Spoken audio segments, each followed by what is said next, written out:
Asian tiger जो है वो आपका हिंदुस्तान है। इंडियंस ने तकरीबन कैप्चर किया हुआ है आईटी मार्केट को। इंडियंस ने बहुत सारी और सब्जेक्ट को कैप्चर किया हुआ है। क्या कितने आपके ख्याल में पाकिस्तानी आए, फेलोशिप्स हासिल की, पढ़ने के लिए आए, उनका फोकस नजर आया? वो एग्जिस्ट ही नहीं करते हैं। एग्जिस्ट ही नहीं करते हैं जी बिल्कुल। इंडियंस यहाँ हर जगह इंस्टीट्यूशंस में फैले हुए हैं, वो प्रोफेसर्स बने हुए हैं, कुछ लोग तो डीन्स तक पहुंच गए हैं। मोदी यार 14 साल की उम्र पे घर छोड़ के आरएसएस के लिटरेचर के साथ पूरा हिंदुस्तान घूमा है, वापस आया 10 मिनट घर पे रहा और लिटरेचर लेके फिर घूमा। Can you understand this man? Modi ji Hindustan ये क्यों कर रहे होते हैं? क्या हम मतलब नालायकी तो खैर कहीं ढकी छुपी नहीं है।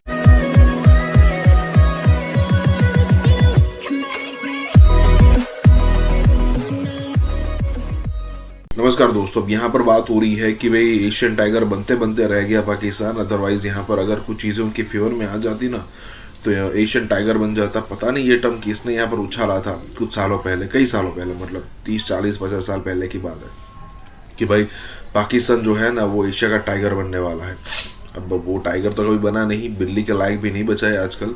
और मतलब सिचुएशन ये हो रही है, अब देखिए जितने मुस्लिम कंट्रीज़ है 55 के आसपास, सारे मुस्लिम कंट्रीज़ में अगर आप देखो तो सबसे बड़ी आर्मी पाकिस्तान के पास होगी। अब वो सारे लोग अगर पाकिस्तान को एक इस्लामिक कंट्री नहीं मानते वो बात अलग है, दोगला काउंट करते वो बात अलग है, कन्वर्टेड हिंदुओं में से कन्वर्टेड काउंट करते वो बात अलग है। लेकिन इनको ऐसा लगता है कि हम जो है ना वो इस्लामिक किला है, इस्लाम का किला है, और इसीलिए पूरी दुनिया, और हमारे पास आर्मी है, न्यूक्लियर है, इसीलिए पूरी दुनिया हमारी जो है ना रिस्पेक्ट करती है। अब रिस्पेक्ट करती थी क्योंकि आपके पास आर्मी थी, भाड़े पर आर्मी चाहिए थी आपके पास न्यूक्लियर थे, तो हो सकता है कभी ना कभी यूज़ करने पड़े, इसीलिए मदद किया करते थे। ऐसा नहीं था उनको कि भाई आप भी मुसलमान वो भी मुसलमान, आप भले मानते हो, लेकिन सऊदी अरेबिया ने कभी भी आपको मुसलमान माना नहीं। दूसरे दर्जे का जो है ना मुसलमान या फिर दूसरे दर्जे का नागरिक आपको माना है। कहने का मतलब ये है, यहाँ पर डिस्कशन यही हो रहा है कि भाई एक तरफ इंडियंस जो है वो यूएस में जाकर कब्जा कर रहे हैं सारी चीज़ें, और यहाँ पर पाकिस्तानी जो है उनका नामो निशान नहीं है। इसी के साथ ही वीडियो शुरू करते हैं। इंडियंस ने तकरीबन कैप्चर किया हुआ है आईटी मार्केट को। इंडियंस ने बहुत सारी और सब्जेक्ट को कैप्चर किया हुआ है।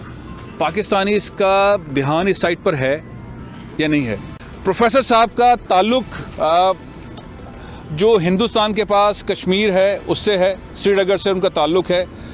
क्या कितने आपके ख्याल में पाकिस्तानी आए, फेलोशिप्स हासिल की, पढ़ने के लिए आए, उनका फोकस नज़र आया? वो एग्जिस्ट ही नहीं करते हैं। एग्जिस्ट ही नहीं करते हैं जी बिल्कुल। तक एकेडमिक इंस्टीट्यूशंस का है, द पाकिस्तानीज जो हैं नॉन एग्जिस्टेंट है, क्योंकि उनकी तरफ उनका रुझान नहीं है। मैंने देखा पाकिस्तान की यूनिवर्सिटीज़ का स्टैंडर्ड बहुत नीचे है। जो अंग्रेज छोड़ कर गए वहीं तक का है। हम पाकिस्तान के अंदर आपके ख्याल में अपग्रेड नहीं हुआ? एग्जिस्ट ही नहीं करते हैं। एग्जिस्ट ही नहीं करता। जो आप मेडिकल साइंसेस देखें, जिस यूनिवर्सिटी में हूँ, इंडियंस यहाँ हर जगह इंस्टीट्यूशंस में फैले हुए हैं, वो प्रोफेसर्स बने हुए हैं, कुछ लोग तो डीन्स तक पहुँच गए हैं एंड बड़ी बड़ी पोजीशन। डू यू सी?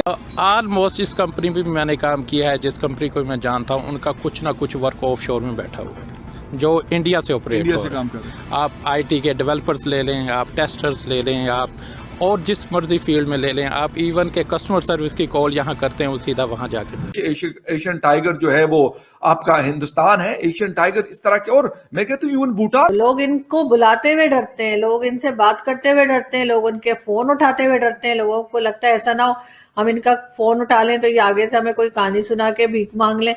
कि हम हर चीज में मोदी जी हिंदुस्तान ये क्यों कर रहे होते हैं? क्या हम मतलब नालायकी तो खैर कहीं ढकी छुपी नहीं है। वो असद उमर साहब हो, हमारे बाकी कैबिनेट के लोग हो, किससे हमने कर्जा ले रखा है, चाहे वो सऊदी अरब हो, यानी दुनिया में कोई मुल्क हमने शायद ही ऐसा छोड़ा होगा कि जिससे हमें उम्मीद हो कि थोड़े बहुत पैसे मिल जाएंगे और हमने उससे ना मांगे हो। उस जगह पे इन्होंने पहुंचा दिया है पाकिस्तान की इकोनॉमी को। उसके बाद फॉरेन पॉलिसी हमारी जीरो है। हमें चाहे अफगानिस्तान हो, अब अफगान तालिबान भी हमें आंखें दिखा रहे हैं, चाहे ईरान हो, चाहे इंडिया हो, कोई भी कंट्री, इवन अमेरिका हो, चाहे यूरोपियन कंट्रीज हो, फ्रांस के लिए भी आप जानते हैं कि किस किस तरह की हरकतें हमारे यहाँ की गई कि फ्रेंच एम्बेसडर को निकालने के लिए। वो भी हमसे नाराज हैं। उसके बाद श्रीलंकन सिटीजन को जिस तरह से मारा गया, और उसके बाद यहाँ पे जिस तरह से हमने मुल्ला माफिया को एक सपोर्ट दी है, इमरान खान ने जो है वो TLP के आगे से बैन ऑर्गेनाइजेशन हटा दी है, तो हर फील्ड में वो हमें फेल होते हुए नजर आ रहे हैं, यहाँ तक कि एजुकेशन फील्ड में भी। बाइडेन एडमिनिस्ट्रेशन के साथ किस तरह से आगे बढ़ना चाहिए? फैसल भाई, आपको बहुत ज़्यादा तजर्बा है यहाँ की सियासत का और पाकिस्तान की भी सियासत का। आपसे कोई बात नहीं छुपी। जो सबसे ज़्यादा इम्पोर्टेंट चीज़ है अमेरिका में, there is no free lunch in United States. ठीक है, यहाँ पे जो कमज़ोरियाँ हैं हमारी वो बहुत ज़्यादा है। डोमिनेंस है जो इंडियंस की है। आप जितनी उसमें इम्प्रूवमेंट कर सकें वो बहुत टाइम उसमें चाहिए। अब वाइट हाउस में जो 55 के करीब जो है इंडियंस हैं, पाकिस्तानी हैं जो 3 हैं, वो भी ऐसे हैं कि उनकी कोई पार्टी से, कोई आम कम्युनिटी से कोई उनका राब्ता नहीं। हाल होगा जब आप बात समझा नहीं पा रहे और अगले की बात समझ नहीं रहे, और आप तो कैसे तल्लुकात बेहतर हो सकता है ना कि पॉलिसी यही हो कि ना समझाना है ना समझना है। सही, वो वाजपेयी साहब की थी। वाजपेयी साहब को एक वोट से वो आजकल बड़ी सोशल मीडिया पर उनकी तकरीर चल रही है, क्या खूबसूरती से छोड़ के गए थे। और वो एक बात कह के गए थे, मुझे एक वोट से आपने आज हराया है, मैं जा रहा हूँ, कांग्रेस को मुबारक हो। पर मैं ये आज कह के जा रहा हूँ कि ये कांग्रेस पार्टी इसके बाद से ये आहिस्ता आहिस्ता जवाल पजीर होगी और ये नहीं रहेगी। और आजकल यही हाल हुआ है कि वहाँ पे बिल्कुल जो है तकरीबन ख़त्म होने को कांग्रेस पार्टी आ गई है। तो आप सही कहते हैं कि वो, मगर वो बीच में रहे, ही रिमेन्ड एन एक्टिव पर्सन। बड़ी अच्छी बात की आप और मैं। सबसे ज़्यादा बात, अगर इमरान खान साहब 5 साल पूरे करते ना, ये वापस नहीं आ सकते थे। मैं व्यू, हमने जितनी इनकी चीज़ें देखी हैं, इनसे इकॉनमी नहीं संभली, इंतहाई इनके पास टोटल ना तजर्बाकार टीम। ये जो कहते थे आमिर भाई ठीक कहते, पहली दफ़ा जो जीत के आए उन्होंने मरवाया है। आपने लड़के उठाए हैं, उठा के उनको टॉप पोजीशन फेडरल मिनिस्टर बना दिए। वो किसी से संभाले नहीं गए, किसी सीधे मुंह से उन्होंने बात ही नहीं की। ना इकॉनमी का पता था उनको, ना चीज़ों का पता था, ना समझ थी। सो ये जो ट्रेनिंग एट जॉब हुई है इमरान खान साहब की, वो ले बैठे। इनसे तो इकॉनमी यहाँ से निकल गई थी। ये तो खुद मानते थे। बिजली गैस की कीमतें देख के IMF को अभी जो इन्होंने सरेंडर किया था, जो स्टेट बैंक वाला बिल पास किया था, जिस तरह की इन्होंने आके खुद मुख्तारी इन्होंने सेल आउट की थी, इमरान खान साहब के हाथ से चीजें निकल चुकी थी। वो ठीक कह रही हैं, इनको दोबारा एक वो इंजेक्शन लग गया है कि अगर जो बिल्कुल आमिर भाई ठीक कह रहे हैं, इनके इर्द गिर्द जो है ये तमाम हाकिश लोग हैं, वो इनको नीचे नहीं आने देंगे, बांस पे बिठाई रखेंगे कि आपने बैठे रहने नीचे, बल्कि हो सकता है मजीद ऊपर करते जाए इनको। सो इमरान खान साहब को ड्राइंग बोर्ड की तरफ जाने। आप बड़ी इंपॉर्टेंट बात कर रहे थे कि यार ये अफसोस की बात है कि हम एक ही तरह के लोग हैं, और ये ऐसा माइंडसेट क्यों है पाकिस्तान, क्यों ऐसा माइंडसेट है भारत के इस पार, जबकि भारत के अंदर आपने वाजपेयी साहब का भी कोट किया, वो सारे का सारा जो पार्लियामेंट का प्रोसीजर था उन्होंने ग्रेसफुली उसको एक्सेप्ट किया। और अटल बिहारी वाजपेयी जी के संस्कारों की नहीं है सर, ये अटल बिहारी जी के मन का ये विश्वास है कि जिस सदन में मैं खड़ा हूं, जिस पार्लियामेंट में मैं खड़ा हूं, ये पार्लियामेंट मुझसे बड़ी है। उनका विश्वास है कि ये देश भारत ये मुझसे कई गुना बड़ा है। ये जो मेरे साथी हैं साथ में बैठे हैं, ये मुझसे बड़े हैं। ये उनका मानना है। उनका ये मानना है कि मैं अटल बिहारी वाजपेयी जी की बात कर रहा हूं, अटल जी का यह मानना था उस वक्त कि मैं इस देश से छोटा हूं, मैं पार्लियामेंट से छोटा हूं। इमरान खान का यह मानना है कि मैं पाकिस्तानी पार्लियामेंट से बड़ा हूं, इसलिए बोला कि रफा दफा करो। स्पीकर को बोल दिया उसने, डिप्टी स्पीकर को, सूरी साहब को बता दिया, सूरी साहब ने कुछ वो पढ़ के वो चिट्ठा पर्चा पढ़ दिया, वहां पे फवाद चौधरी ने ड्रामा कर दिया, हो गया खत्म का। So this is how little they think of their own parliament. जब आप खुद अपने पार्लियामेंट को कुछ नहीं समझेंगे, फिर आप कहते हैं भारत साजिशें कर रहा है, दुनिया हमारी इज्जत नहीं करती। अरे आपको इतना बड़ा मौका मिला अपने खुद के पार्लियामेंट की इज्जत, अपनी नेशनल असेंबली की इज्जत करने का। आप वोट की इज्जत बात करते हैं, वोट को छोड़िए ना, वो तो छोटी चीज है। बड़ी चीज क्या है? पार्लियामेंट है मुल्क का, नेशनल असेंबली है। इनको इतना सुनहरा मौका मिला एक पूरी दुनिया को। हर समय दुनिया कहती थी हाइब्रिड डेमोक्रेसी है, आर्मी रूल है। अगर इमरान खान ये कहता कि ठीक है, I agree for a vote count, show off strength होनी चाहिए, मैं सामने हाजिर हूंगा, मेरा टेस्ट लो। हार गया तो ठीक है, कोई बात नहीं, जीत गया तो फिर मैं फाते हूं। दुनिया को कितना बढ़िया मैसेज जाता कि हाँ पाकिस्तान एक ऐसा मुल्क है जहां पे रूल ऑफ लॉ है। अब लोग ये कहने लगे कि साहब जंगल है, और इस मुल्क का पहले बेड़ा गर्क हुआ है। अपोजिशन करें, टाइट होकर करें, इन पे केसेस हैं, इनको सेटल ना करने दें केसेस। नवाज शरीफ साहब पे केसेस हैं, हमजा पे केसेस हैं, ये शहबाज शरीफ पे केसेस हैं। और हमारी किस्मत देखें, जो हमारा रोना है कि इमरान खान साहब नाकामी का क्या निकला है। उस नाकामी में से वो लोग इस मुल्क के आके वजीर आजम और वजीर आला बन रहे हैं जो नैब के मुलजिम हैं और जमानतों पे हैं। इससे कोई बड़ी डिजास्टर होगी किसी मुल्क के लिए। And who is responsible? कि खान साहब था ना, कि आपने इस मुल्क को, चीजों को इतना आगे लेकर जाते, इतने अच्छे तरीके से आप चीजें चलाते। इमरान, इन्होंने 1 दर्जन से ज्यादा स्कैंडल दिए हुए, मतलब एनर्जी का आप इनसे पूछ, आमिर भाई ने, आप इसके मौजूद थे, इन्होंने दर्जनों स्कैंडल दिए चीजें, उनके कान पे बल्कि हमें उल्टा पता क्या काट दुनिया के साथ खराब किए हैं। यानी दुनिया जब हम कहते हैं तो वेस्टर्न वर्ल्ड है, IMF ने वो कर्जा रोक दिया। तो इस सारी सूरत हाल में इमरान खान अचीव क्या करना चाहते थे? क्या आपको नजर आता है क्या वो अचीव करना चाहते थे? वो तो मुल्क का, देश का बेड़ा गर्क कर रहे हैं और कर चुके हैं। जहां तक हमारे पॉलिसी मेकर्स हैं सर, वो पाकिस्तान के ऊपर कमेंट करते नहीं है sir. For a very long time Modi सरकार की पॉलिसी रही है कि पाकिस्तान के ऊपर कुछ कमेंट नहीं करते सर, जब तक कि बहुत कोई बड़ी चीज ना हो जाए sir. We don't comment. Basically क्या है कि दे डोंट, मुझे ऐसा लगता है, ये मेरा मानना, I could be wrong sir, हो सकता है मैं गलत बोल रहा हूँ, पर मुझे ऐसा लगता है जितना भी मैंने बात करी सर लोगों से, डायरेक्टली नहीं बोला उन्होंने, किसी ने, मैं ये तो नहीं कहूंगा कि किसी ने मुझे डायरेक्टली मुंह पे बोला है, लेकिन हमारे फॉरेन ऑफिस वाले उनके रडार में पाकिस्तान नहीं है सर। उनके रडार में इंडो पैसिफिक है, उनके रडार में चाइना है, यूरोपियन यूनियन है, अफ्रीका है सर, नेबरिंग कंट्री। हमारा भी अक्सर दिल चाहता है कि इंडिया से कश्मीर और बांग्लादेश का बदला ले लें, मगर इसके लिए मईशत और हालात ही साजगार नहीं हो पाते। तो हम क्या करें?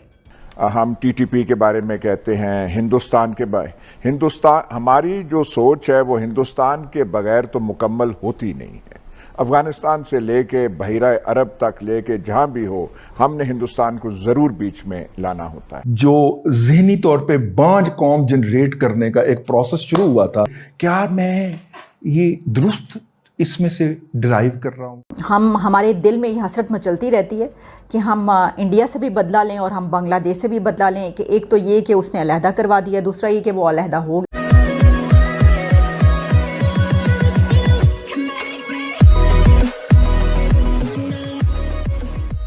नमस्कार दोस्तों, अब यहाँ पर डिस्कस हो रहा है कि हमारी जो सोच है, मतलब पाकिस्तानी मीडिया की यहाँ पर बात हो रही है या फिर पाकिस्तान की बात हो रही है कि हमारी जो सोच है वो इंडिया से शुरू होकर इंडिया पे क्यों ख़त्म हो जाती है।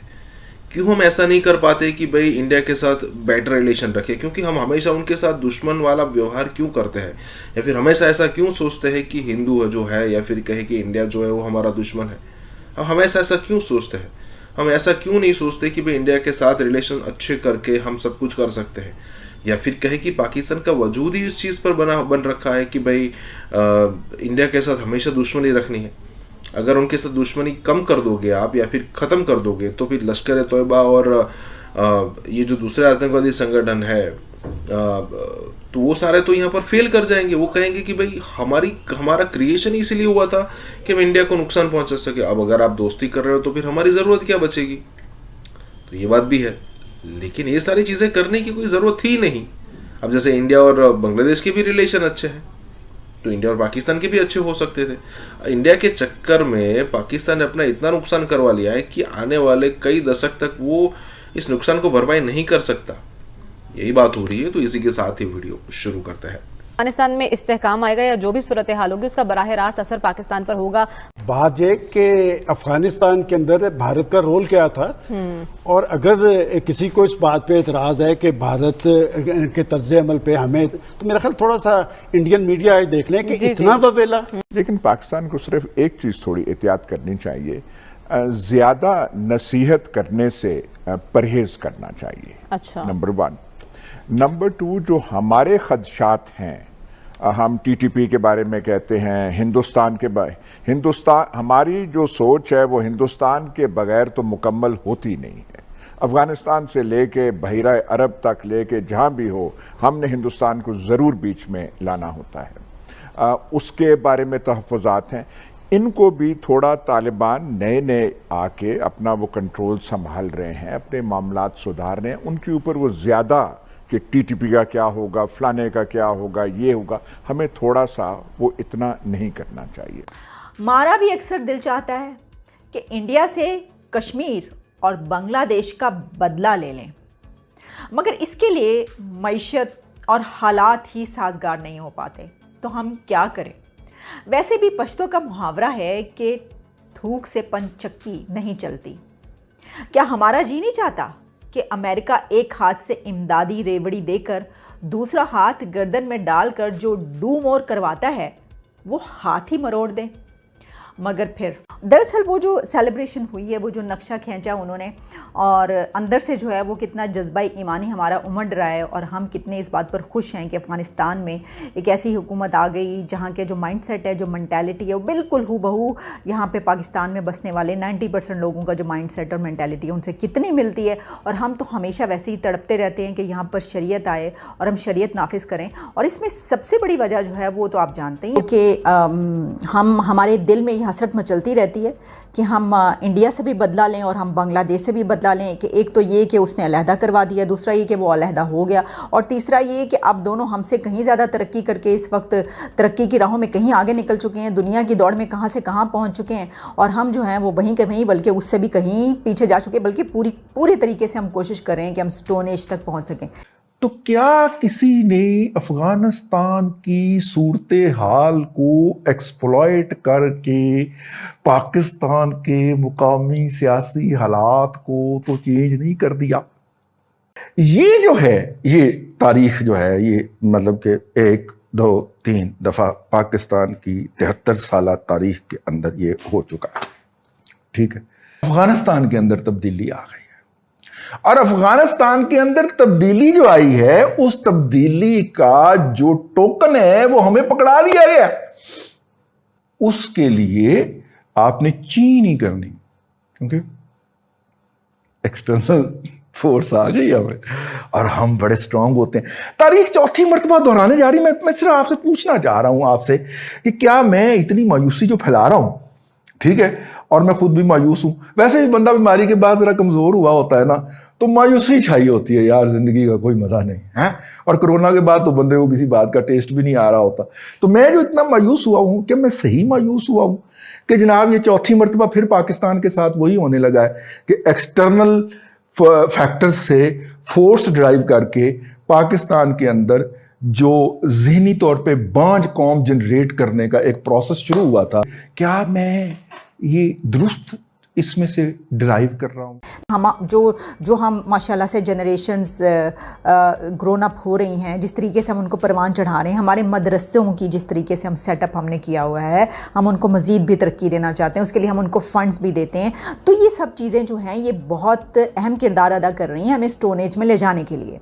और फिर ये ख़वातीन के हवाले से जो हमारा नैरेटिव है वो तो ज़ाहिर है कि आप जानते हैं, वो तो मुकम्मल तौर पर एक ऐसा नैरेटिव है कि जो बिल्कुल हमें स्टोन एज में लेकर जाए। लेकिन हम बिल्कुल गलत कह रहे हैं। हम ये जो कह रहे हैं कि नहीं, यकसा निसाब जो है वो तो आपको कहाँ ले जाएगा भाई, आप कहाँ, दुनिया कहाँ पहुँच रही है और आप क्या बात कर रहे हैं। और हम ये कह रहे हैं भाई आपकी टेक्स्ट बुक्स में जो है वो डायग्राम्स जो है उनको क्यों आप बुरके पहना रहे हैं भाई। यहाँ पे तो आप सोचिए ना, अपने, बल्कि मैं एक वीडियो देख रही थी, उसमें देख रही थी पहाड़ों के अंदर से चलते जो है पता चलता है पहाड़ों के अंदर ही एक मदरसा निकलता है, और उस मदरसे के अंदर सैकड़ों बच्चे हैं जो कि पढ़ रहे हैं बैठ के, और वो उसी तरीके से जो है वो जिस तरह एक रोबोट होता है ना, वो सर हिला हिला के, रोबोट कहें क्या कहेंगे, कि जो आप एक ऐसी मशीन बना दें बस वो अपना काम करती रहे, उसी तरह सर हिला हिला के पढ़ रहे हैं। और उसके बाद कुछ अरसे के बाद जब वो बड़े होंगे तो उसके बाद उनका काम ये होगा कि उन्होंने जैकेट पहननी होगी और कहीं ना कहीं जाना होगा, और वहाँ पर जाकर आप वो खुद से स्टोन एज में पहुँच जाएंगे।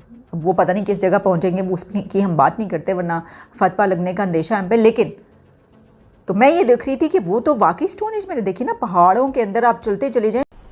और एक चीज पाकिस्तान को देखनी चाहिए, मेरी राय है, मैं आपको दे रहा हूं कि अगर यहाँ पे अमन इस्तेकाम अफगानिस्तान में हो जाए तो हमारा जो खित्ता है जो बिल्कुल बंद पड़ा हुआ है, कोई इंटरकनेक्टिविटी हिंदुस्तान पाकिस्तान में नहीं है, पाकिस्तान सेंट्रल एशिया में नहीं है, अफगानिस्तान की वजह से ईरान से भी ज़्यादा नहीं है, वो खुल सकती है, नए मौके आ सकते हैं, बशर्ते कि हम पुरानी सोच से थोड़ा निकलें। अच्छा। और जो मैं अब क्या इस्तिलाह इस्तेमाल करूं, जो नवाए वक्त मकतबा फ़िक्र पाकिस्तान में है और जो हमारे जहनों पे हावी रहता है, जब हम हिंदुस्तान या खित्ते की बात करें, उससे हम थोड़ा हट के देखें तो वहां पे इस्तेकाम जो है वो आ सकता है। एक और चीज़ मैं कह दूं, जैसे हम कहते हैं ना कि वो पुराने तालिबान नहीं रहे और ये नए हैं, उसमें ये है, और हम बजा कहते हैं कि वो उनका खित्ता जो है दहशतगर्दी के लिए इस्तेमाल नहीं होगा, वो बार बार वो कह भी रहे हैं। पहली तो ये है कि 15 अगस्त से तालिबान ने काबुल को कंट्रोल किया हुआ है, और इस दौरान भी हमने देखा है कि पाकिस्तान के बॉर्डर पे अफ़गानिस्तान से अटैक हुए हैं, जी जी, यानी वो तंजीमों का, तो इस लिहाज से अहम हो जाता है, क्योंकि तालिबान ने कहा कि वो अफ़गानिस्तान की सरजमीन को इस्तेमाल नहीं होने देंगे, लेकिन ज़ाहिर है अभी उनकी हुकूमत नहीं बनी है। बेसिकली वो ये हैं कि उनको इक्तसादी मदद की ज़रूरत है, लेकिन अफ़गानिस्तान एक इंडिपेंडेंट स्टेट है, और अफ़गानिस्तान को एक इंडिपेंडेंट नेबरिंग स्टेट, पाकिस्तान का हमदर्द रियासत के तौर पे ट्रीट करें, और ये डिस्टिंक्शन ज़रूर रखें कि अफ़गानिस्तान से एक सॉवरन स्टेट से आप गुफ्तगू कर रहे हैं, चाहे वहाँ तालिबान इक़्तिदार में है, चाहे कोई और इक़्तिदार में है, अब तालिबान है, तो मेरा ख्याल है थोड़ा सा एक डिप्लोमेटिक नाइसिटीज़ जो होती हैं ना, या डिप्लोमेटिक सेंसिटिविटीज़ जो होती हैं, वो माजी में बहुत दफ़ा इग्नोर हुई हैं अफ़गानिस्तान के हवाले से। ये जो सेंसिटिविटीज़ हैं, इनका ज़रूर ख्याल रखें। इंडिया को देखें तो इंडिया का जो इकोसिस्टम है वो किस तरह का है कि वहाँ पे 100th जो है वो यूनिकॉर्न जो है वो आया है। अब ये चीज़ देखें, यहाँ पे इस चीज़ को समझना है कि ये प्रॉपर एक इकोसिस्टम होता है, जिसे आप कहते हैं ना कि इंडिया जो है that is known as a fastest growing which has a fastest growing ecosystem for the startup. So 100th unicorn जो है वो आया है। गवर्नमेंट ऑफ इंडिया जो है वो लॉन्च करने जा रही है open network for digital commerce. Friday को ये जो है सिस्टम लॉन्च होने जा रहा है, जिसको कहा जाता है ONDC, open network for digital commerce. Basically ये इसलिए लॉन्च किया जा रहा है ताकि US बेस्ड जो कंपनीज हैं Amazon.com और Walmart, उनके डोमिनेंस को एंड किया जाए। गवर्नमेंट की तरफ से ये स्टेप लिया जाए। अगर आपको याद होगा कि माइक्रोसॉफ्ट जो है उसने सुनने में आया कि इंडिया में 15,000 करोड़ जो है वो इन्वेस्ट कर दिए हैं हैदराबाद में, और हैदराबाद जो है वो वहाँ पे वो डाटा सेंटर्स बना रहे हैं, और उनके पास पुणे, मुंबई और बहुत सारे चेन्नई वगैरह में और बहुत सारी जगहों पे उन्होंने अपने डाटा। तो डेफिनेटली ये स्टार्टअप चीज़ें जो हैं वो बहुत इंडिया आगे चला जाएगा, अभी ऑलरेडी भी है, और फिर ये स्टेप के बाद फिर डेफिनेटली। मुझे ये बताएं, टेक्नोलॉजी में जिस तरीके से इंडिया इस वक्त काम कर रहा है, क्या हमें इंडिया से सीखते हुए काम करने की ज़रूरत है?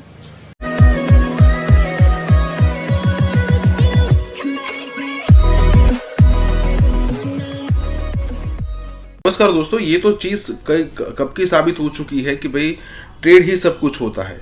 अगर आप ट्रेड नहीं करोगे, अगर आप पैसा नहीं कमाओगे, अगर उस पैसे से अपना इंफ्रास्ट्रक्चर डेवलप नहीं करोगे, उस पैसों से दूसरे कंट्रीज़ में खुद की लॉबिंग नहीं करोगे, तो मतलब आपका अस्तित्व कोई मतलब नहीं। भले ही आप एज अ कंट्री बने रहेंगे, लेकिन उसके अलावा आपका कोई महत्व रहेगा नहीं। जैसे पाकिस्तान का एक समय महत्व था, क्योंकि पाकिस्तान बहुत ज़रूरी था अफगानिस्तान के अंदर रशिया को हराने के लिए, उसके अलावा ओसामा बिन लादेन को पकड़ने के लिए, ये सारी चीज़ें ज़रूरी थी। लेकिन वो तो एक ज़मीन का टुकड़ा था जो अफगानिस्तान के साथ लगा हुआ है, तो इसीलिए ज़रूरी था। अगर आज इंडिया की ज़रूरत अमेरिका को है नहीं, लेकिन इंडिया जिस तरीके से ग्रो कर रहा है, उसकी मार्केट है, एक इकोनॉमी है, ठीक है, जिस तरीके से ग्रोथ और प्रोग्रेस कर रहा है, अब किसी भी कंट्री के पास ऑप्शन है नहीं इंडिया के साथ रिलेशन बढ़ाने के अलावा। और यहाँ पर यही बात हो रही कि इंडिया के अंदर देखिए यूनिकॉर्न्स पर यूनिकॉर्न्स बन रहे हैं। ये बात है कि जो दुनिया नोटिस करेगी, ठीक है। इसी के साथ ये वीडियो शुरू करते हैं। आप इंडिया को देखें तो इंडिया का जो इकोसिस्टम है वो किस तरह का है कि वहाँ पे 100th जो है वो यूनिकॉर्न जो है वो आया है। अब ये चीज़ देखें, यहाँ पे इस चीज़ को समझना है कि ये प्रॉपर एक इकोसिस्टम होता है, जिसे आप कहते हैं ना कि इंडिया जो है that is known as a fastest growing which has a fastest growing ecosystem for the startup. So 100th unicorn जो है वो आया है, और उसके ऊपर ये बात हो रही है कि भाई किस तरह इंडिया इस तरह, और नॉर्मली एक यूनिकॉर्न जो होता है वो दैट इज $1 बिलियन की ऑलमोस्ट आ जा रहा है, जिसको डिक्लेयर कर रहे हैं कि वो टॉप 3rd कंट्री है जो कि यूनिकॉर्न को कंपनीज को होस्ट कर रहा है, खास करके 2021 में। तो आप इमेजिन करें कि जिसमें तकरीबन जो है वो 33 इंडियन स्टार्टअप्स भी हैं अदर दैन जो बाहर से आ रहे हैं। सो अब आप इमेजिन कर लें कि जो चाइनीज हैं उन्होंने 2021 में सुनने में आया कि वहां पे 74 यूनिकॉर्न्स आए। सो यूएसए में तकरीबन 254 यूनिकॉर्न्स जो हैं वो आए हैं। तो अब इमेजिन कर लें कि इंडिया जो है वो अगर 100 ले रहा है, जो है वो चाइनीज जो है वो 74 ले रहे हैं, अमेरिकन 254 ले रहे हैं, तो कितने बड़े पैमाने पे जो है वो इंडिया के अंदर इन्वेस्टमेंट्स आ रही हैं। यूएस बेस्ड कंपनीज जो हैं Amazon.com और वॉलमार्ट, ठीक है, इंडिया की गवर्नमेंट ये ट्राई कर रही है कि उनके डोमिनेंस को एंड किया जाए। इसके लिए वो open network for digital commerce जो है ये भी लॉन्च करने जा रहे हैं फ्राइडे को। क्या कहेंगे आप इस बारे में?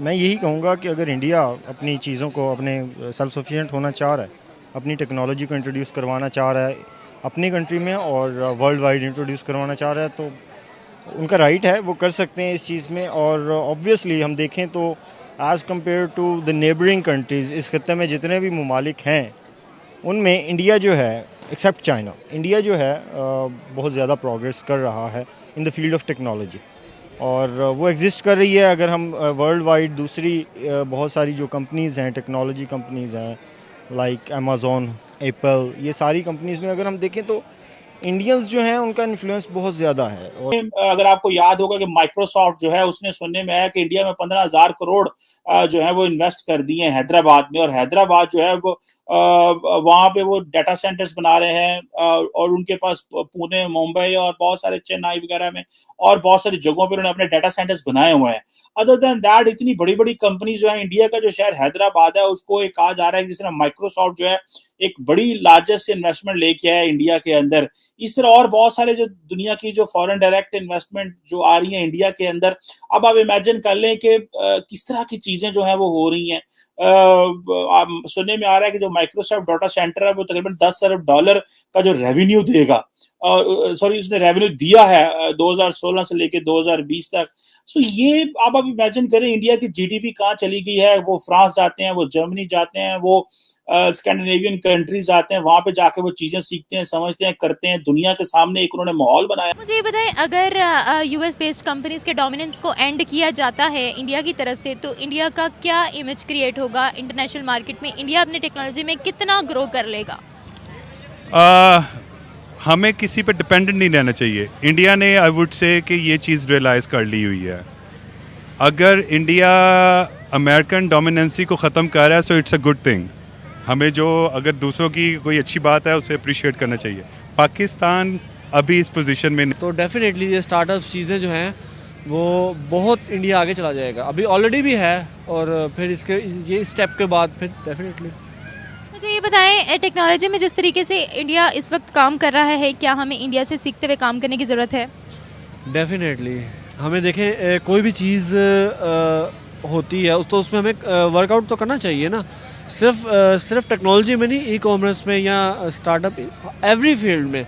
आप मेडिसिन में देख लें, आप उनका जुडिशरी सिस्टम देख लें, आप उनकी गवर्नमेंट्स देख लें, उनके कोई भी चीज़ आप देख लें, तो उसमें इंडिया बहुत आगे है और हमें डेफिनेटली उनसे सीखना चाहिए। चाइनीज को मुश्किल में डाल दिया, और वो चाइनीज इन्वेस्टमेंट जो बाकी पड़ी हुई थी उनको भी, और जो बाहर से इन्वेस्टमेंट्स आ रही थी उनको भी डाल दिया, मुश्किल में डाल दिया कि भाई आप इस तरह के काम नहीं कर सकते।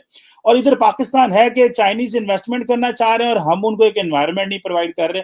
तो फॉरगेट अमेरिका से या इंग्लैंड से या यूरोप से या बाकी ममालिक से लोग कैसे आएंगे यहाँ? सिस्टम इतना अच्छा है भाई। आप हमारे पास एक 2014 के बाद एक अपॉर्चुनिटी आई थी कि चाइनीज इन्वेस्टमेंट जो आई है उस इन्वेस्टमेंट को हम फायदा उठा सकते हैं और उसके एक माहौल डेवलप कर सकते हैं और इंटरनेशनल कम्युनिटी या इंटरनेशनल इन्वेस्टर को खींच सकते हैं। लेकिन हम क्या कर रहे हैं? हम उल्टा जो है वो चीनियों को नाराज कर बैठे हैं। अब ये जो अब देखे ना कि आप एक जो स्मॉल मीडियम एंटरप्राइजेस हैं इंडिया के अंदर, वो अरबों डॉलर की इन्वेस्टमेंट्स लेके आ रहे हैं और हम ये कह रहे हैं कि जनाब वो चाइनीज नाराज हो गए, चलो उन्होंने राजी करके ले आइए। ठीक है, मतलब सारा टाइम तो हम इस तरह वो जिन्हों कहते हैं ना एक इसी तरह चीजों के लगे रहते हैं। इंडिया के अंदर स्टार्टअप इकोसिस्टम की बात हो रही है। देखो जी, दुनिया का तीसरा बड़ा है इकोनॉमिक सर्वे के मुताबिक। यूके से भी आगे शायद जो है वो जा रहा है। चाइना को जो है वो फॉलो कर रहे हैं, वो अमेरिका को फॉलो कर रहे हैं। मतलब उन्होंने जिसे कह रहे हैं कि एक अपना एक एनवायरनमेंट दिया लोगों को कि वो अपना काम कर सकें, वो लोगों को एक अट्रैक्शन दी है कि भाई आप देखें ना, आप जितनी भी उनकी स्टेटमेंट्स देखें वो क्या करते हैं, जो बायलैटरल स्टेटमेंट्स वो जापान के साथ दी, उन्होंने अमेरिका के साथ दी, उन्होंने कहा जी हमारे बड़े अच्छे ताल्लुकात हैं, ये हम इकोनॉमी पे काम कर रहे हैं, क्लीन एनर्जी पे काम कर रहे हैं, ग्रीन रेवोल्यूशन फला फला फला, साथ में जनाब दहशतगर्दी का जब बदला फजा विच पाकिस्तान नु पा दे। मीन्स कि खुद वो बिजनेस में, इकोनॉमी में इंडिया जो है वो काम कर रहा है और पाकिस्तान को इस चीजों में डाल कर जो है वो जो होस्ट मुल्क है वहां पे अपनी प्रोजेक्शन और तरीके से कर रहा है, पाकिस्तान की प्रोजेक्शन और तरीके से कर रहा है, और हम अपनी प्रोजेक्शन खराब करने में हमारा भी कोई अपना जो है वो अल्हम्दुलिल्लाह पूरा किरदार है, सिर्फ उनका किरदार कोई। महादेव हर हर महादेव हर हर महादेव। ये अब मोदी जी के गवर्नमेंट के बाद 2 सेकंड टर्म के अंदर ये उनमें हिम्मत आई है कि वो अपनी हेरिटेज को प्रोटेक्ट करने के लिए और अपनी सेल्फ रिस्पेक्ट के लिए वो कह रहे हैं कि हमारा मंदिर अगर तुमने तोड़ा है तो we will build it back where it was. हमने तो हर चीज को ऐसे एक्टिंग कर दी कि हमारा हिंदुस्तान से ताल्लुक ही नहीं है, तो हैं तो हम सब हिंदुओं की औलाद ना। आप हिंदुओं के मक्का में कोने में मस्जिद खड़ी कर दी है, नाजायज मस्जिद। इस मस्जिद के अंदर ज्योतिर्लिंग मौजूद है, शिवलिंग मौजूद है। की जिसकी भी इबादत गाह टूटेगी उसके चाहने वाले को, उसको फॉलो करने वाले का दिल दुखेगा। ये ज्ञानवापी मस्जिद के बारे में नाज़रीन मैं बताऊं, ये असल में इसके साथ मसला ये है कि अगर आप थोड़ा सा साइड पे देखें तो आपको एक मंदिर की बाक़ियात मिलेंगी।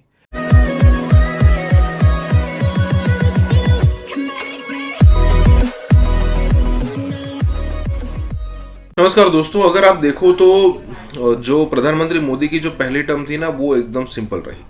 नो डाउट उन्होंने कई सारे रिफॉर्म्स करने की ट्राई की, फॉरेन पॉलिसी को बहुत चेंजेस किए, कई सारे चेंजेस थी, लेकिन जो खास करके एक जो कट्टर हिंदू है वो ये वेट करके बैठा था कि हमारी पुरानी जो धरोहर थी वो कब क्लेम करेंगे, ठीक है, 370-35 से कब हटाएंगे, राम मंदिर के बारे में हम कब सोचेंगे, उसके अलावा अगर हम कश्मीर के बारे में कब सोचेंगे। अब उसमें राम मंदिर हो गया, कश्मीर हो गया, मतलब 370-35 से हो गया, अब यूसीसी कभी भी आ सकता है। अब ऐसी सिचुएशन के अंदर अगर हम देखें तो महादेव कॉरिडोर, उसके अलावा काशी विश्वनाथ कॉरिडोर, उसके अलावा जो और भी कई सारी चीज़ें हैं वो हो रही है, उसके अलावा ज्ञानवापी वाली चीज़ भी हो रही है। कहने का मतलब ये है कि अब जो है ना वो एक अलग तरीके से ना ही सिर्फ बीजेपी, ना ही सिर्फ प्रधानमंत्री मोदी बल्कि उसका वोटर भी अब प्राउड फील कर रहा है कि हमने जिनको वोट दिया वो अब हम जो चीज़ की वेट करके बैठे थे वो सारी चीज़ें हो रही है।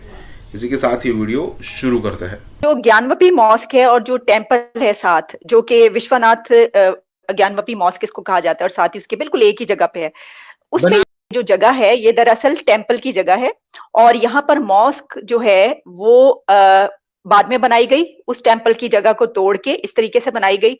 तो उसके बाद जो कोर्ट है उसने ये ऑर्डर किया कि इस पे एक आर्कियोलॉजिकल सर्वे करवा लिया जाए कि ये जगह वाकई किसकी है।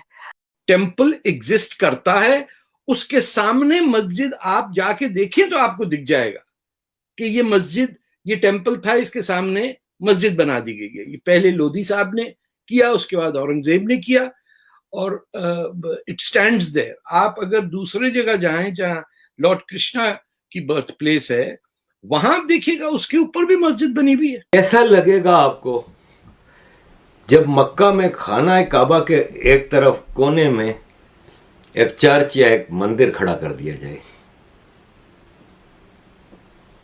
कबूल करेंगे आप?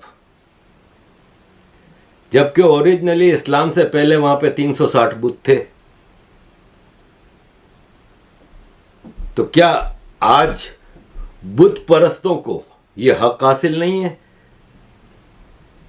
कि वहां पे मंदिर बनाए?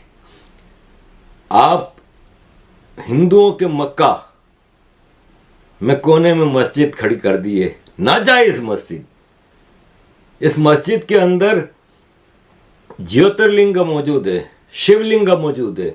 और बहैसियत इंसान किसी भी उस इंसान का दिल दुखेगा जिसकी इबादतगाह को तोड़ा जाएगा, गिराया जाएगा, चाहे वो मंदिर तोड़ा जाए, चाहे वो जो है वो गुरुद्वारा तोड़ा जाए, चाहे वो यहूदियों की इबादतगाह तोड़ी जाए या मसीहियों की, जिसकी भी इबादतगाह टूटेगी उसके चाहने वाले को, उसको फॉलो करने वाले का दिल दुखेगा। ये ज्ञानवापी मस्जिद के बारे में नाज़रीन मैं बताऊं, ये असल में इसके साथ मसला ये है कि अगर आप थोड़ा सा साइड पे देखें तो आपको एक मंदिर की बाक़ियात मिलेंगी। मोदी जी के गवर्नमेंट के बाद सेकंड टर्म के अंदर ये उनमें हिम्मत आई है कि वो अपनी हेरिटेज को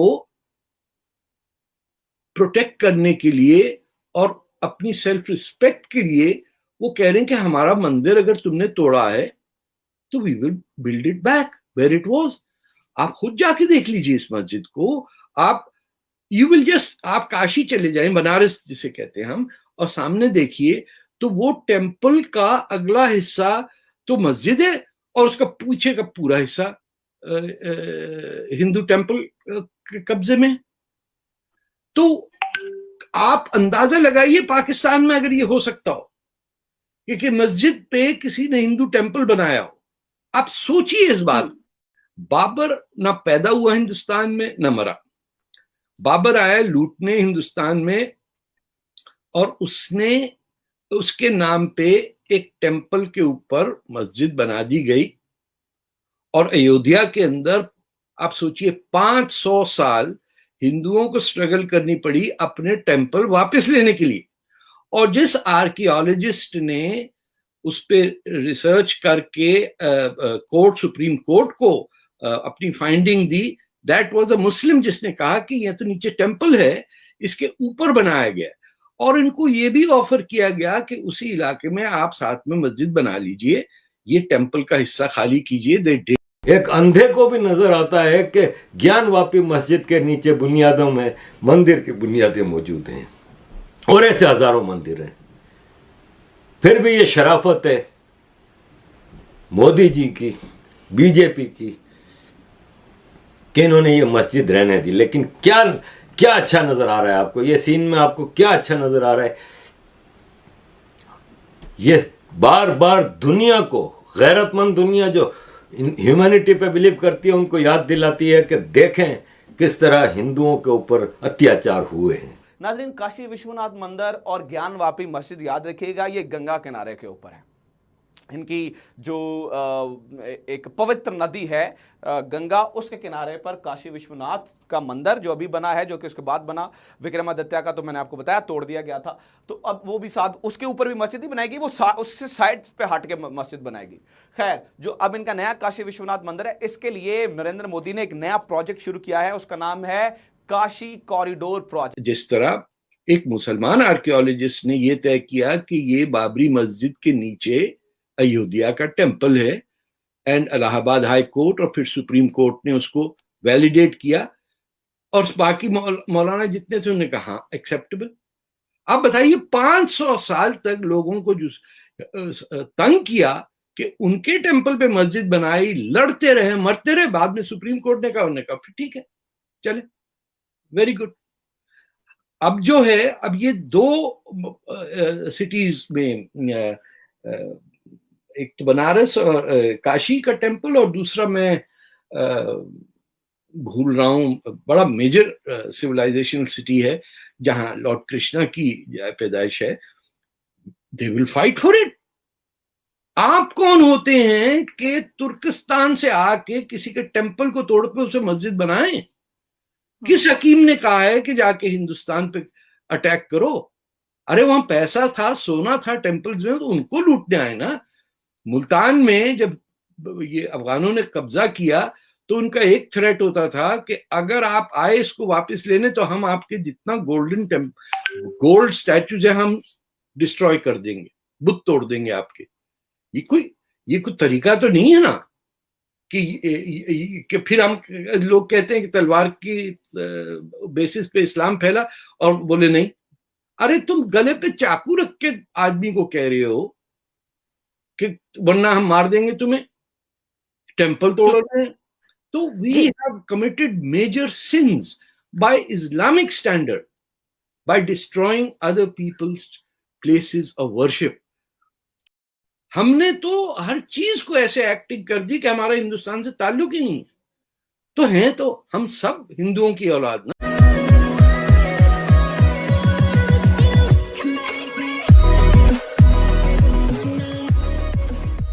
नमस्कार दोस्तों, अब टीटीपी या फिर कहे कि बीएलए वाली सिचुएशन पाकिस्तान के लिए इतनी बड़े लेवल पर सिरदर्द बन चुकी है कि वहाँ पर जो चाइनीज़ इंजीनियर जाते भी है तो उन पर हमला होना तुरंत शुरू हो जाता है। चाहे वो छोटा हो, चाहे बड़ा हो, चाहे वो गाड़ी पूरी उड़ा दी जाती है, चाहे छोटे बड़े हमले होते हैं। और चाइना की तरफ से अब ये भी स्टेटमेंट आती है कि भाई अगर आप पाकिस्तानी आर्मी की तरफ से अगर आप सिचुएशन को संभाल नहीं पाते तो ज़रा हमें बताइए, हम अपनी आर्मी लेकर आएंगे और हम अपने इंजीनियर की रक्षा करेंगे। अब ज़रा सोचिए कि किसी भी कंट्री के लिए कितने बड़े शर्म की बात है कि दूसरा कंट्री, आप दूसरे कंट्री के लोगों को प्रोटेक्शन नहीं दे पाते और वो कंट्री ऑफर कर रहा है कि हम आकर आपकी सिचुएशन को, सिक्योरिटी को संभाल लेंगे। अब ये पाकिस्तान का एक किया हुआ है, पाकिस्तानी आर्मी का ही या फिर आईएसआई का ही किया हुआ है। कैसे, मैं आपको बताता हूँ कि बलोच लोगों को जैसे कैसे करके उठा लेना, टीटीपी वालों को सामने, और टीटीपी वालों का हालांकि अलग सिनेरियो है, बलोच लोगों को बहुत परेशान कर रहा। आज वही बीएलए वाले, बलोच लिबरेशन आर्मी वाले, अगर बलूचिस्तान के अंदर कोई भी जाता है, और ये ग्वादर पोर्ट तो बलूचिस्तान के अंदर ही है, वो मौका देखकर बैठे होते और सीधी गाड़ी को उड़ा देते हैं। इसी के साथ ही वीडियो शुरू करते हैं। नजर ये आ रहा है कि पाकिस्तान के पास टाइम जैसे बहुत कम है। ईरान के साथ आपके कैसे तल्लुकात हैं, अफगानिस्तान के साथ आपके कैसे तल्लुकात हैं, इंडिया के साथ कैसे तल्लुकात हैं। चाइना में पता क्या डिमांड आ रही है, उन्होंने हर दफा हमारे वहां पे मारे जाते हैं, सिविलियंस मारे जाते हैं, या हमारे वहां पे टेक्निकल मारे जाते हैं, आपको वहां पे बम्बारमेंट करनी थी। अब वहां पे दबाव बढ़ा है उन पे, चाइनीज पे दबाव बढ़ा है। ये मैं आज उस पे ट्विटर पे देख रहा हूँ, उनके ट्विटर अकाउंट देख रहा था, चाइनीज बड़े इंपॉर्टेंट थे वहां पे। उन्होंने पाकिस्तान अगर खुद नहीं हैंडल कर सकता, हमें इजाजत है, हम जाएंगे उनको हैंडल करेंगे। दो चार चीजें हुई इसमें। एक तो मैं उनका प्रोफाइल पढ़ रहा था, इन्हीं का, जिन्होंने आगे खतून के किसी बंदे को मारने के लिए तैयार करना, इसके लिए बड़ी शदीद किस्म की इंडोक्ट्रिनेशन चाहिए, आपको ब्रेन वॉशिंग चाहिए, बहुत बड़ी रीजनिंग चाहिए। अपनी ज़िंदगी तो आप ले ही रहे हैं, तो फेयर नफ। बहुत सारे लोग चलो खुदकशी कर लेते होते हैं, वो कन्विंस करके, कैल करके एक उसमें कहते हैं कि हमारी ज़िंदगी यूजलेस है शायद, लेकिन ये कैल कर लेना कि मैंने खुद को भी मारना है और साथ में कुछ और इनोसेंट लोगों को भी मारना है जिनसे कभी आप मिले ही नहीं है, जिनसे कोई दुश्मनी ज़ाती तौर पर आपको कभी फ़ायदा नुकसान नहीं हुआ। एक होते ना दुश्मनियाँ होती हैं, चले आप जाएँ तो आपको, और फिर आपके बच्चे हों, दो प्यारे से क्यूट आपके बच्चे हों, आपकी फैमिली हो, आप पढ़ी लिखी हूँ, मैं प्रोफाइल सारा देख रहा था उसके चीज़ों को, और फिर जाके आप ये काम करें तो इट्स वो जैसे आमिर भाई ने कहा ना कि ये बड़ी आपके लिए अलार्मिंग ये सिचुएशन। पहले हम सुनते थे कि मजहब के नाम पे इंडोक्ट्रिनेशन करना कितना आसान है, जो उस वक्त हमें समझ नहीं आती थी कि 14 साल के बच्चे हैं, 20 साल के बच्चे हैं, ले जाते हैं, एक मखसूस एनवायरनमेंट में रखा जाता है, मुसलसल उनको हेट्रेड सिखाई जाती है towards other human beings, towards other मजहब या फिक्के या सेक्ट्स वगैरह वट एवर ही हैं। उसके बाद वो ये समझते हैं एक हम उस पर होली मिशन पे हमने जाना है और हमने करना है। ये मीनार पाकिस्तान पे मैं देख रहा था, पिछले हफ्ते की जो रैली हुई है वहाँ पे जलसा हुआ, एक बड़ी आपने वीडियो देखी होगी, वहाँ पे चल रही थी। एक बाप कह रहा था कि मेरा लीडर अगर कहे तो मैं अपने बेटे का गला यहीं पे काट दूँ। ये सुना होगा सब लोगों ने, सुना। इट वाज शॉकिंग कि लोग कितने भी, इवन उनको छोड़ें ना, मजहबी लोगों को छोड़ दें, आप उनको छोड़ दें, नेशनलिस्टों को छोड़ दें, तालिबान को छोड़ दें, बलोचों को, दीगर लोगों को छोड़ दें, या पॉलिटिकल एक पार्टी का फॉलोअर कह रहा है और साथ में बच्चा खड़ा है, कहते मुझे क्या, मैं यहाँ से जाके छलांग लगा दूंगा मीनार पाकिस्तान से। वो कहेगा अपने बेटे को, साथ बेचारे को पकड़े 8-10 साल को ऊपर कर कहता है कि अभी मेरा लीडर हुक्म करे, इसको मैं मार दूंगा। आपको बता रहा हूँ कि लोग आपकी गुफ्तगू से, बातों से, इंडोक्ट्रिनेशन से कैसे मुतासर होते हैं, जो लीडरशिप को या उन लोगों को जो इनको ब्रेन वॉश कर, उनको समझ नहीं आती हम कर क्या रहे हैं। एक चीज़। दूसरा, जो बलोचों के साथ आज उन्होंने बड़ी अच्छी बातें, जैसे इन्होंने बताया, मुशाहिद ने भी लिखी हैं, इनके साथ जो चार बड़े इश्यूज हुए हैं जिनको नहीं समझने की हमने कोशिश, वो करेंगे भी नहीं। खैर से हमने बंगाल में भी ऐसे डील किया था बंगालियों को, और सेम ट्रीटमेंट हम वहीं पे रखे जा रहे हैं कि जो स्टेक होल्डर हैं, जो सन ऑफ द साइल्स हैं, उनको हमने गद्दार बनाया हुआ है, और हम जहाँ पे जो बैठे हुए हैं हम ज़्यादा महजब हैं, ज़्यादा हम इनके हैं। आपका जो फॉल आउट हुआ है सबसे बड़ा, मुझे याद है नासिर खोसा साहब चीफ सेक्रेटरी थे वहाँ पे बलूचिस्तान में, यूसुफ रज़ा गिलानी साहब के दौर में, तो यहाँ मीटिंग हुई थी, उसके मिनट्स मैंने देखे थे। उन्होंने कहा जनाब ये बलूचिस्तान का मसला है आपकी फॉरेन और आपकी सिक्योरिटी पॉलिसी की वजह से, ये इंटरनल नहीं है, ये आपके एक्सटर्नल इशूज़ हैं, जो इन्होंने भी अभी जिक्र किया। ईरान के साथ आपके कैसे तल्लुकात हैं, अफगानिस्तान के साथ आपके कैसे तल्लुकात हैं, इंडिया के साथ कैसे तल्लुकात हैं, वो आपको रिफ्लेक्ट करते हैं, फिर आपको हट करने की वो कोशिश करते हैं। आपने सारे वहाँ से, ये भाई हमारे फिर नाराज़ हो जाएंगे, यहाँ पे ये अचकजई साहब एंड कंपनी, सारा आपने वहाँ से अफगानिस्तान से तालिबान या वहाँ के अफगान ला के सारे आपने वहाँ बसा दी, अपनी कंस्टिट्यूंसी बना दी है। अच्छा, फिर हम भी पहुंच गए सपोजली। अच्छा, बहुत सारे लोग गए थे बलूचिस्तान को डेवलप करने गए थे, उनको वहाँ पढ़ाने गए थे, एजुकेट करने गए थे। हमारी साइड पे सराइकी इलाकों में से बहुत सारे लोग गए थे, आपके पंजाब में से गए, उर्दू स्पीकिंग हमारे भाई गए थे। उनके यहाँ जो आबादी का दबाव बढ़ा है, दे फेल्ट कि हम मार्जिनलाइज हो रहे हैं। यहाँ पे बाहर से लोग आ रहे हैं, कुवैत उधर से अफगानिस्तान से लोग आ गए, उन्होंने पूरा क्वेटा पे कब्जा कर लिया है, वो सारी जदादें वगैरह उन्होंने खरीद ली हैं। और बाकी जो उन्होंने आके एज ए रिएक्शन के तौर पर उन्होंने उनको सराइकियों को, पंजाबियों को, उर्दू स्पीकिंग को उनको मारना शुरू कर दिया। तब बेचारे, हालांकि वो लेबरर थे जो गए हुए थे, उस्ताद थे, पढ़ाने गए थे आपको करने के लिए। सो उनके अंदर ऊपर से एक हम उनको लेके गए। चाइना गया है उसके डेवलपमेंट के लिए, बड़ा ज़रूरी था कि आप उनके साथ बैठ के कंसेंसस डेवलप करते हैं। अच्छा, आप समझते हैं नहीं जनाब को हमारी टर्म्स पे बात नहीं करना चाहते थे बलोच सेपरेटिस्ट, फेयर एनफ। तो फिर आपके पास इतना तो हो ना, सिक्योरिटी प्रूफ, एक उसका फुल प्रूफ होना चाहिए कि आप फिर उनको सेव कर सकें जो लोग बाहर से आप लेके आ रहे हैं। हालत आपकी यह भी खबर में पढ़ रहा था कि SOPs जो आ रहे हैं कि यहाँ पे उन्होंने आपने जो चाइनीज़ को रखने के लिए वो आपने सिक्योरिटी देनी थी, वो भी नहीं दे रहे। बल्कि आज मैं देख रहा था ट्विटर, सोशल मीडिया पे, चाइना में पता क्या डिमांड आ रही है। उन्होंने हर दफ़ा हमारे वहाँ पे मारे जाते हैं, सिविलियंस मारे जाते हैं, या हमारे वहाँ पे टेक्निकल मारे जाते हैं, तो पाकिस्तान से इजाज़त लेके आपको वहाँ पे बम्बारमेंट करनी चाहिए। अब वहाँ पे दबाव बढ़ा है, उन पर चाइनीज़ पे दबाव बढ़ा है। ये मैं आज उस पर ट्विटर पे देख रहा हूँ, उनके ट्विटर अकाउंट देख रहा था, चाइनीज़ बड़े इंपॉर्टेंट थे वहाँ पे। उन्होंने पाकिस्तान अगर खुद नहीं हैंडल कर सकता, हमें इजाज़त है, हम जाएंगे उनको हैंडल करेंगे। सो अगर ये खतून जो है इतनी इंडोक्ट्रिनेशन हुई है, मैं कह रहा था कि उस्तानिया स्कूल में पढ़ाती हैं, 2 बच्चों की माँ थी, वो अगर कराची की, और उसमें कराची में रहती रही हैं, और हॉस्टल में रिहाइश है उनकी, और उन्होंने एजुकेशन में मास्टर्स किया हुआ है, MPhil की शायद स्टूडेंट थी, उम्र 30 साल है, और 2014 में इलामा इकबाल ओपन यूनिवर्सिटी से MA किया, 2015 में उनकी शादी हुई है। उसके बाद महकमा बलूचिस्तान में वो हैं, ये उसमें डिप्राइव्ड वे से नहीं है। एक होता है ना जिनको नौकरी नहीं मिली, जिनको पढ़ाई नहीं मिली, पसमानदा है बेचारे, उनके हकूक नहीं मिले, उनको ज्यादतियां नहीं हुई, जिसको एक्सप्लॉइट किया जा वो एक बिगर नेशनल काज में गए। जैसे आपको याद है फलस्तीन का आया था, लैला थी जो उनका नाम आया था, बहुत बड़ी वो बनी, सिंबल बनी उसका रेजिस्टेंस का, जिन्होंने जहाज अगवा किया था इसराइली, अगर मैं गलत नहीं कह रहा, तो सिंबल बन गई थी 80s में मेरा ख्याल है। लैला खालिद जी, बिल्कुल लैला खालिद। नवाज शरीफ इस वक्त मौजूद नहीं है, इमरान खान इख्तिदार से बाहर हो चुके हैं। शहबाज शरीफ पर आप जितना तबर्रा करें, मैं जितनी लानतान करूं, लेकिन हकीकत इस वक्त ग्राउंड रियलिटी ये है कि इस वक्त शहबाज शरीफ इस मुल्क का वजीर आजम है, और अगर पाकिस्तान को बैंकरप्सी से बचाना है तो इसी हुकूमत ने बचाना है। इसके लिए बाहर से कोई मौजज़ा नहीं करने के लिए आएगा।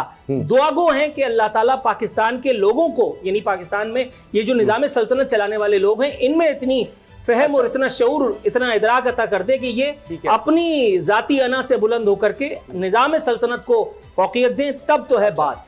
अब जाहिर है कि एक जो भी पाकिस्तानी हो उसके दिल की तो आवाज़ होगी कि हम वाकई एक जकड़े हुए हैं। कभी हम IMF का सुनते हैं, कभी हम सुनते हैं जी फलां मुल्क ये कह रहा है, हम इस तरह नहीं कर सकते, उस तरह नहीं कर सकते। ये बात भी ढकी छुपी नहीं है कि अमेरिका वाज़ेह तौर पर कह चुका कि भाई आप क्यों रूस जा रहे हैं, नहीं करना चाहिए, आप पर वाज़ेह कर दिया। यूरोपीय यूनियन का लेटर भी हमारे सामने है। तो ये अपील तो करती हैं ये चीज़ें। पूरे क्राइसिस में जब भी हुआ है, जिसकी वजह से सड़क पर ले आए उनको एडवाइजर, और ये बात हम भी कहते थे कि सड़क पे आपको ले आएंगे। आज मिलती जुलती बात इमरान खान साहब की, मतलब एक तरह की असेसमेंट थी कि शायद उनको सही लीगली तौर पर एडवाइस नहीं किया गया, स्पेशली जो स्पीकर की रूलिंग के हवाले से जिन लोगों ने उनको बताया, तो खान साहब का इंप्रेशन था कि शायद ये उनको सही नहीं बताया गया था। इसके वो समझे बैठे थे कि सुप्रीम कोर्ट टेकअप नहीं करेगी, वह सुप्रीम कोर्ट इस पर फैसला नहीं देगी, बस उन्होंने कह दिया स्पीकर ने, तो उसके बाद बात जो है ना ख़त्म हो जाएगी। एंड ही वाज मिसलेड, एक इंप्रेशन वाली बात मैं कर रहा हूँ इस पे। तो वो ये चाहते थे कि हमारे पास ऐसे लीगल कोई होने चाहिए ब्रेन जिनसे हम एडवाइस लें। उन्होंने उनसे पूछा, 2-3 नाम बकौल उन्होंने उनको बताया भी सही। अब बाबर रवान साहब बहुत बड़ा नाम है लीगल दुनिया में, ये फवाद चौधरी साहब तो माशाल्लाह इस वक्त सब कुछ जानते हैं, अब वो भी सबसे बड़े उनके करीबी एडवाइजर थे। फिर फरोग नसीम साहब थे इनके साथ, फिर आपको याद होगा अटार्नी जनरल खालिद जवेद जान से। अब ये 4 की टीम थी। अब इन 4 की टीम पूरे क्राइसिस में खान साहब के साथ रही है। अब इनको पीछे हटा के अगर खान साहब साबिक चीफ जस्टिस से ये पूछ रहे हैं कि ना मुझे को नए लोग बताएं, नए बंदे बताएं जिनसे मैं एडवाइस लेना चाहूँगा, तो मेरा ख्याल है it shows a sort of mistrust कहें वट एवर, या खान साहब फील्स। इस बात से बड़ा क्लियर उन्होंने कहा जी खान साहब चाहते थे कि मुझे कोई नया लीगल कोई टीम, कोई नए लोग जो है उनका नाम बताया जाए। नंबर 1 ये बड़ी, मेरा ख्याल इट वॉज बिग, एक इनके एडवाइज़र के लिए बड़ी एक वो होगी एम्बेरसमेंट होगी जो इनके लीगल एडवाइज़र है। नंबर 1।